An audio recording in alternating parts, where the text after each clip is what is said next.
सुप्रभात बेटा पिछली वीडियो में हमने सर्वनाम के बारे में पढ़ा था। सर्वनाम किसे कहते हैं, सर्वनाम के कितने भेद हैं। तो सर्वनाम के भेद के अंतर्गत जो हमने सबसे पहला भेद पढ़ा था पुरुषवाचक सर्वनाम।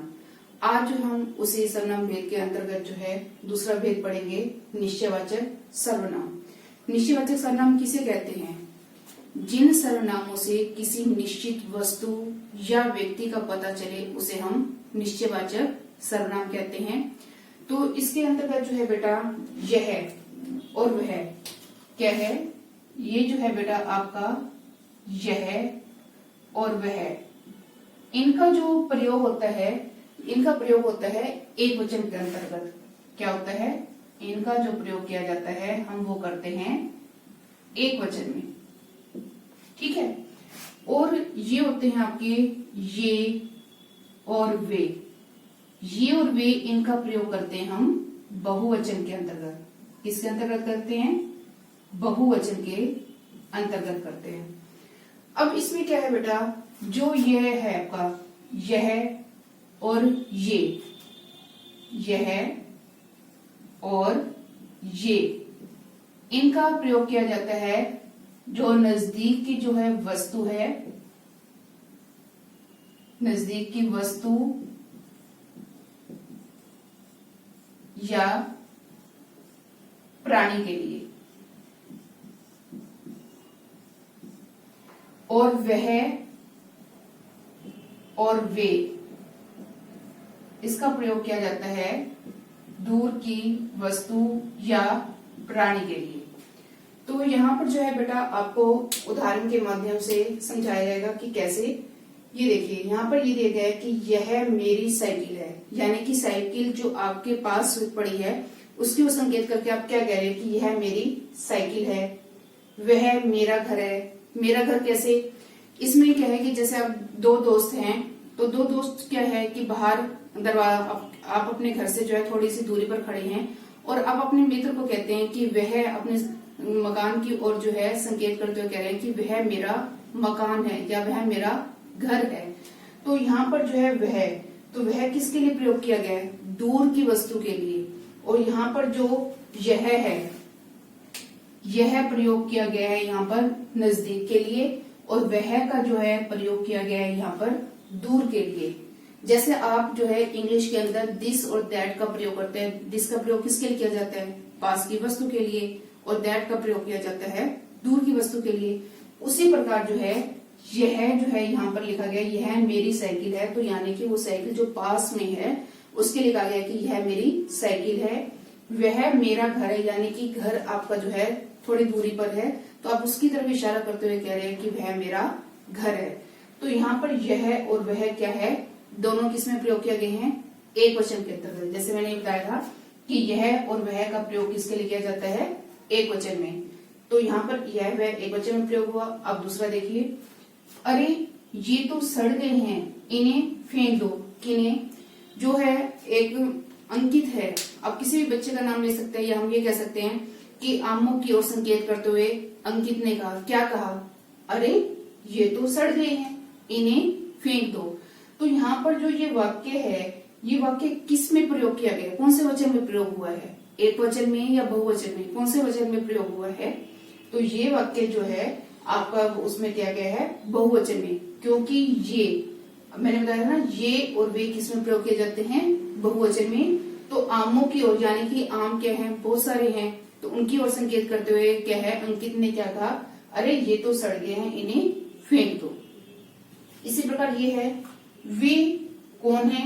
उनको पहले कभी नहीं देखा, यानी कि एक लड़की है जो दूर खड़े जो है लोगों की ओर संकेत करते हुए कहती है, अरे वे कौन है? उनको पहले कभी नहीं देखा, यानी कि वो दूर खड़े हैं तो उनकी ओर संकेत करते हुए कहती है।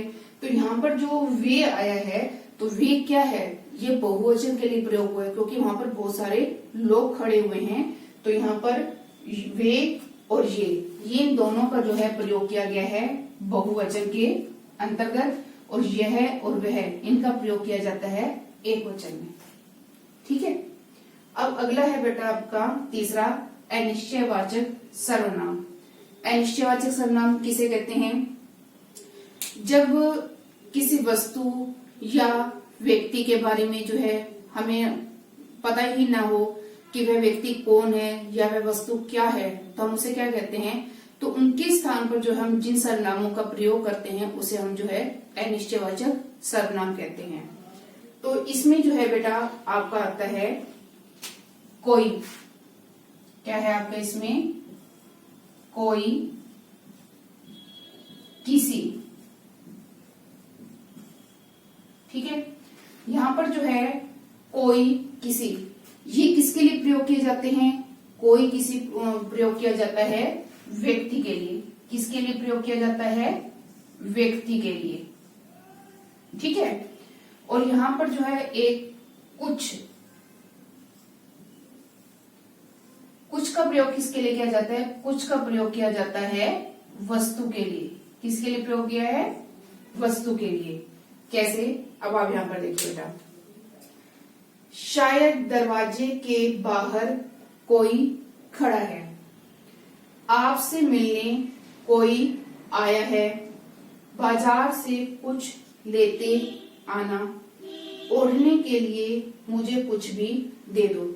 अब आपने यहाँ पर जो ये वाक्य देखे हैं बेटा, अब आपने इनमें देखना है कि कौन सा वाक्य जो है व्यक्ति के लिए प्रयुक्त हुआ है और कौन सा वाक्य जो है वस्तु के लिए प्रयुक्त हुआ है। सबसे पहला देखते हैं हम, यहाँ पर दिया गया है कि शायद दरवाजे के बाहर कोई खड़ा है। तो कोई खड़ा है, तो यानी कि किसी व्यक्ति के बारे में बात की जा रही है ना, कि शायद दरवाजे के बाहर कोई खड़ा है, यानी हमें ये निश्चित नहीं है कि वहां दरवाजे के बाहर कौन खड़ा हुआ है, ये अनिश्चित ही है ना, शायद कोई भी खड़ा हो सकता है, हमें नहीं पता कौन है। तो यहाँ पर क्या है आपका, कोई व्यक्ति के लिए आया और यह अनिश्चित है। आपसे मिलने कोई आया है, जैसे हम कहते हैं कि आपके घर में कोई आया, आप उसे नहीं जानते, तो आप घर में क्या कहते हैं, अपनी मम्मी या पापा से आप क्या कहेंगे, आपसे मिलने कोई आया है। तो यहाँ पर जो कोई है वो क्या है आपका व्यक्ति के लिए प्रयोग हुआ है, और यहाँ पर कोई, किसी का कोई निश्चित नहीं है कि कौन आया है। यहाँ पर क्या है आपका अनिश्चयवाचक सर्वनाम है। बाजार से कुछ लेते आना, तो यहाँ पर कुछ किसके लिए आया है, वस्तु के लिए आया है। जैसे आपके बड़ा भाई है या बड़ी बहन है, मम्मी पापा बाजार जाते हैं तो आप उनसे खाने के लिए कोई वस्तु मंगाते हैं, तो आप कहते हैं ना बाजार से कुछ लेते आना। तो यहाँ पर जो कुछ है तो वो क्या है, वस्तु के लिए प्रयोग किया गया है। ओढ़ने के लिए मुझे भी कुछ दे दो, यानी कि ओढ़ने के लिए, कुछ भी पहनने के लिए कोई भी वस्तु दे दो।